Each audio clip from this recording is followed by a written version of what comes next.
Sydney Harbor shimmered with lights, like glass scattered across black velvet.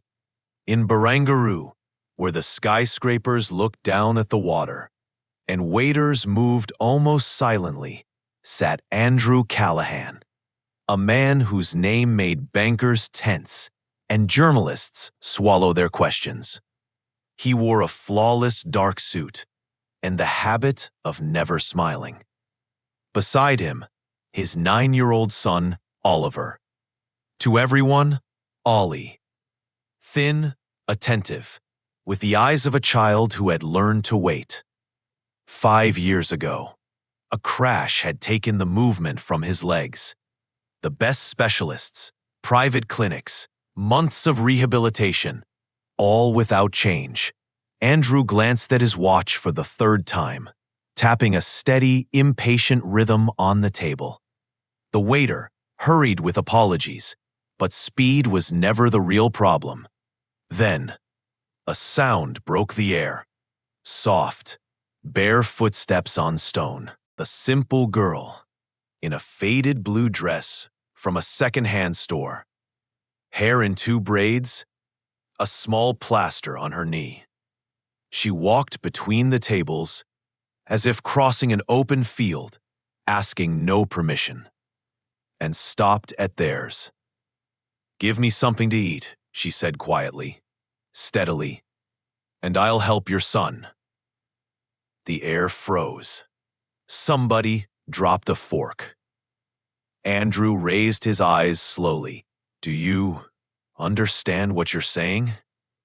His voice had no trace of patience. "You'll help him? With what?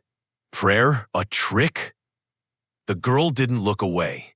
"Inside, everything remembers," she said, her gaze on Ollie. "Sometimes you just need to remind it."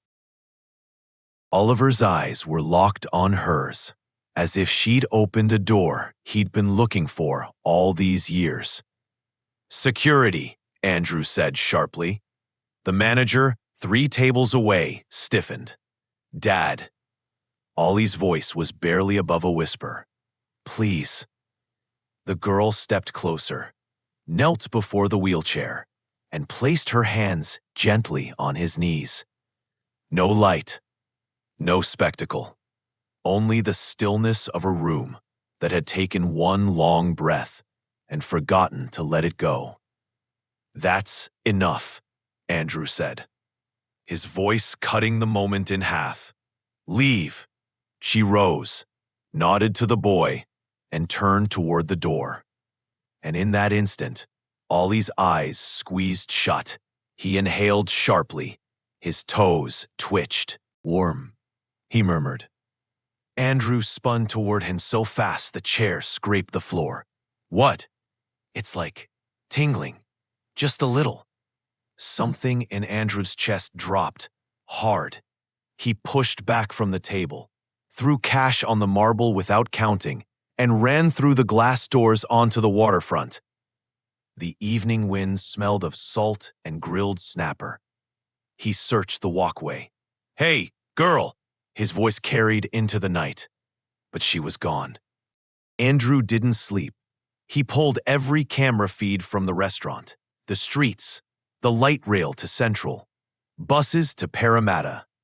Every contact he'd ever used for a deal, now searching for a barefoot girl in a blue dress. Reporters caught the scent of a story.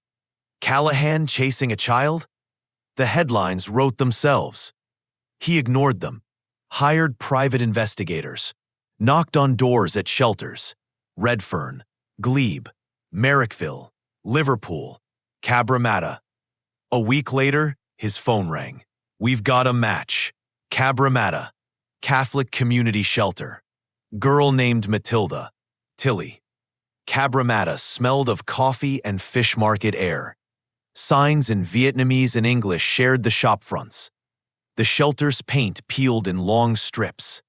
Wooden steps worn smooth by years. Down a narrow corridor, he stopped in an open doorway. There she was. The same girl, curled up on a bed like a kitten.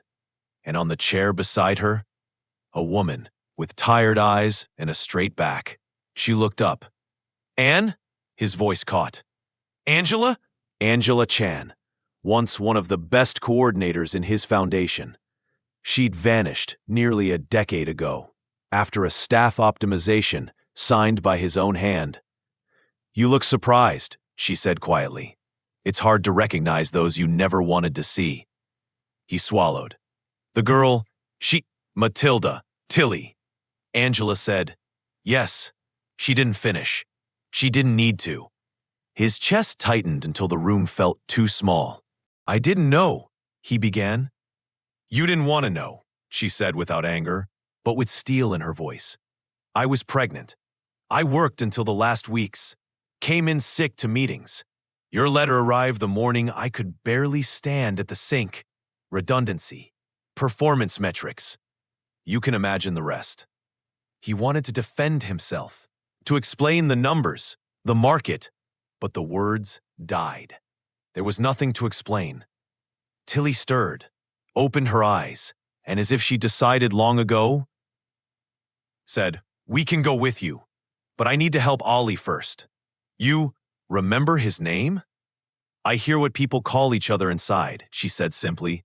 "It's not magic. It's like a torch when it's very dark."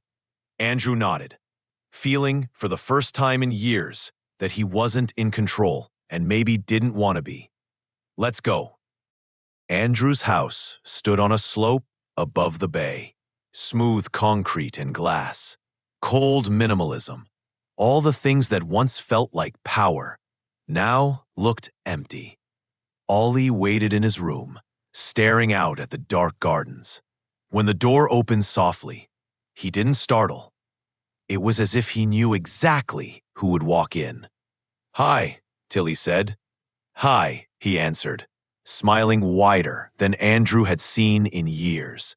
She sat cross-legged on the floor by his chair, took his small hands in hers, warm, steady, certain. "Do you trust me?"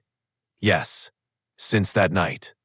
She placed her palms gently on his knees and closed her eyes. No words, only the stillness of a room, where suddenly you could hear everything. The distant wash of water, the breath of 3 people, the faint crackle of a hidden wire in the wall.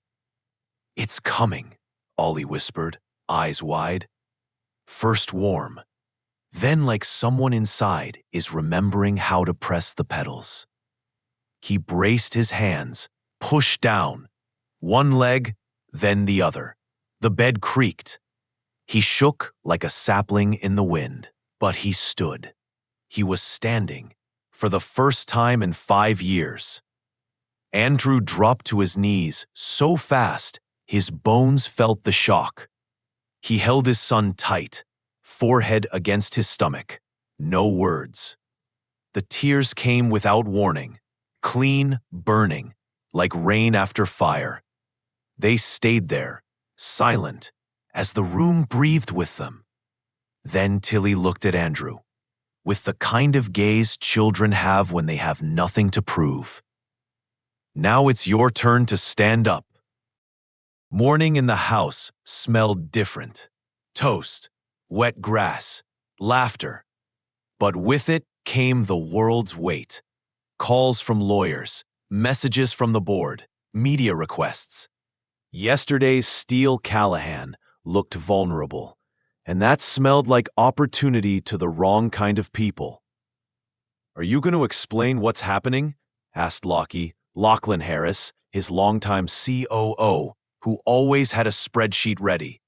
"Yes," Andrew said evenly. "We start by reviewing every dismissal from the last 5 years, and we stop cutting staff over KPIs that squeeze out the sick and the pregnant. We are not a machine." Lockie gave a dry laugh. "You've read our market cap lately? We've got debt, deadlines, and IPO. They'll tear us apart." "Let them," Andrew said. "We're rebuilding." While the adults argued, Ollie was making slow but real laps through the hallway. Angela sat on the veranda, looking at the water, not as a guest, but as someone trying to believe the ground wouldn't give way again. Tilly was in the kitchen, stacking mugs, crooked at first, then straighter.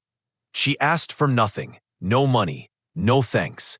But when Andrew came over, drying his hands, she said, "It's not enough." "What isn't?"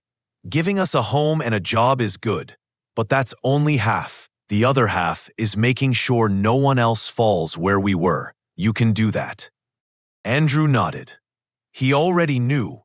Thank you is a verb. That same day, he called an extended board meeting, announced an independent audit of HR practices, a fund for single mothers, and quotas for hiring NDIS rehabilitation graduates. The press exploded.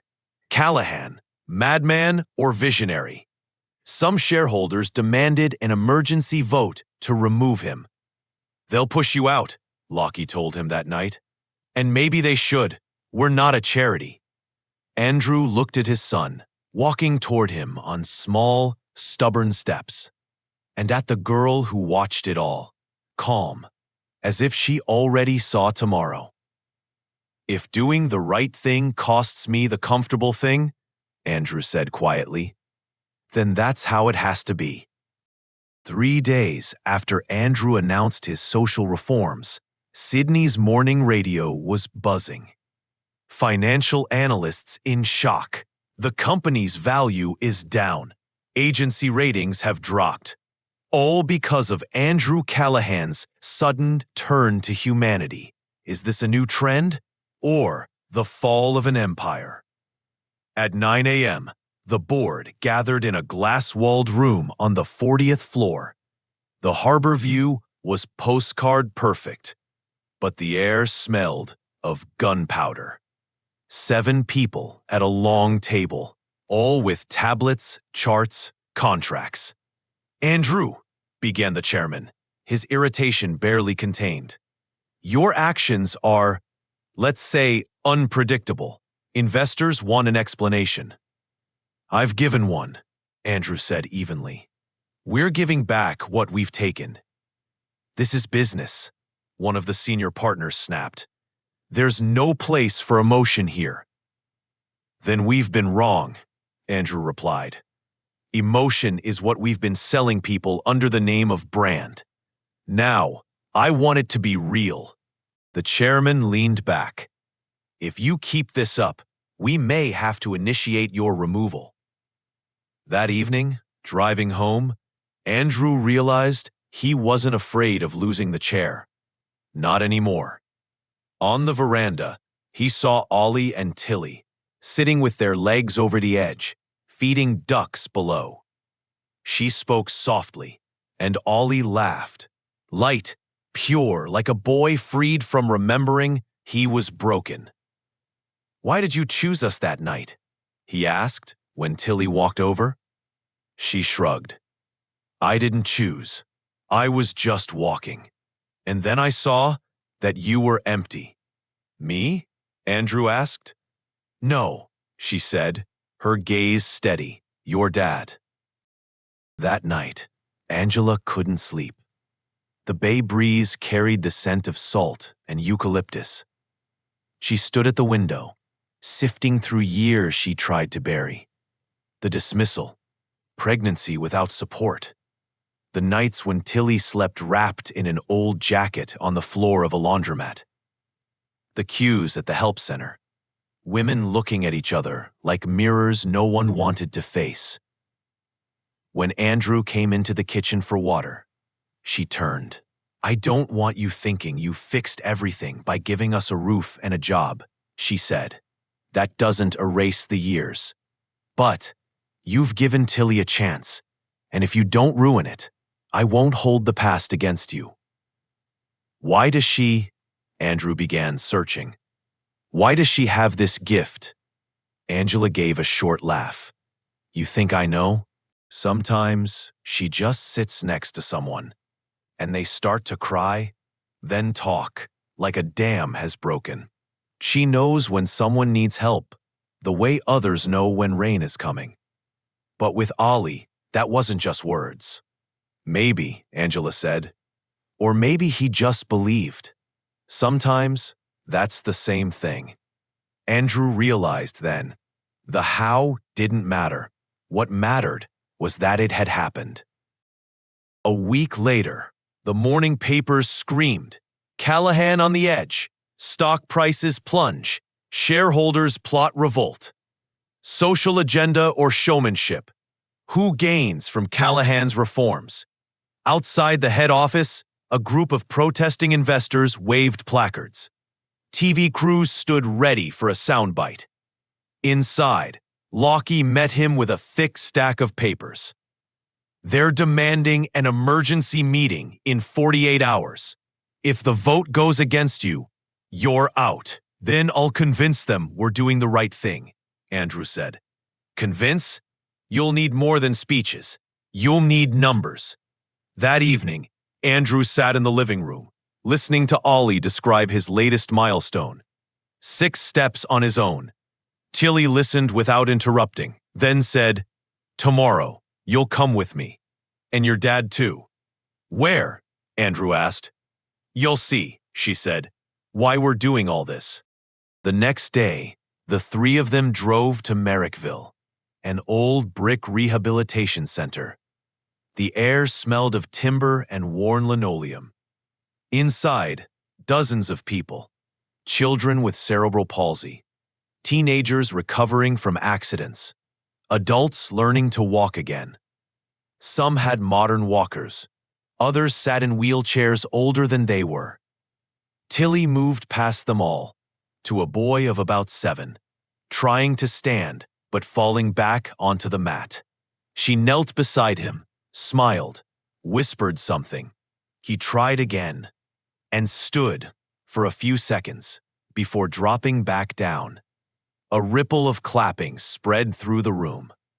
Andrew stood still, the moment pressing into his chest. "See," she said quietly to him, "this isn't about us. It's about them." That night, he knew his speech at the shareholders' meeting wouldn't be about figures. It would be about people. The day of the shareholders' meeting was hot, even for Sydney in late summer. The Callahan Holdings Tower was ringed with extra security. Outside, journalists, investors, critics. Inside, the large conference hall, rows of leather chairs filled with suits. The chairman opened with a dry voice. "Today, we consider the early termination of our CEO, Mr. Andrew Callahan." Slides lit up, falling share prices, quarterly losses, grim forecasts. Lockie sat in the front row, avoiding Andrew's gaze. When it was his turn, Andrew stepped to the podium. The air seemed to lean in, waiting. "You see the numbers," he began. "They're accurate. Yes, we've lost value in recent weeks. But what you don't see is what's happening beyond these graphs." He clicked the remote. On the screen, photos of the Merrickville Center, new walkers, children smiling. Then, shaky phone video of Ollie taking his first steps, holding the hand of a girl in a blue dress. "This isn't a campaign," Andrew said. "This is my son. And this is why we changed course. We've stopped being a machine that throws people away when they fall short of a target. Now, we're a company that lifts them up." Someone muttered, "Emotions don't pay dividends." Andrew nodded. "They create value. When we invest in people, we invest in the future. If you believe numbers matter more than that, vote me out. But if we want a company we can be proud of, we keep going." Silence stretched until an elderly shareholder, Mr. Pearson, raised his hand. "I lost my grandson when an insurer refused him rehab. I vote to keep you." The vote felt endless. Hands raised, cards lifted, numbers tallied on the screen. Andrew kept his eyes from the figures. instead watching the doorway. There, Angela, Ollie, and Tilly stood together. The girl held a small paper crane in her hands. When she met his gaze, she gave the slightest nod. "You've already taken your step. Now, they must take theirs." The secretary's voice rang out. "In favor of retaining the CEO, 54%. Against, 46. A ripple of noise moved through the hall. Andrew's shoulders loosened. He stayed. But the chair was no longer a throne. It was a responsibility. That evening, they returned home. Ollie walked slowly, but by himself. On the living room table, a box of new documents, contracts for the foundation, letters from care centers. "Did you win?" Angela asked, pouring tea. "No," Andrew said with a small smile. "We all did." Tilly was on the floor, folding paper cranes. "These are for the kids in the hospital," she said. "Each crane is a promise." "A promise of what?" Andrew asked. "That they won't be forgotten." He sat beside her, picked up one of the tiny shapes. It was weightless, but felt heavy with meaning. 3 months later, the company had new support programs. The foundation funded free rehab for children across Australia. The media called it the Callahan-Sydney model, a blend of business and responsibility. One evening, as the sun set behind the Opera House, they stood on the pier, Andrew, Angela, Ollie, and Tilly. The water turned gold. Gulls perched on the rails. "Dad," Ollie said, "you're different now." Andrew smiled. "I just remembered who I was supposed to be." Tilly looked from him to the water. "We all forget things. What matters is having someone there to remind you." The first city lights flickered on above the harbor. And in Andrew's chest, something lit too, the belief that a spark could start a light. He knew that spark had walked into his life barefoot, in a blue dress, asking only for a plate of food. Thank you for staying with us until the end. Every story on Heart Speaks is a voice of feelings, a voice of choice, a voice of life. Because what truly matters is what resonates in the heart. If the stories I share speak to you, subscribe so you don't miss what's coming next. Until we meet again on Heart Speaks.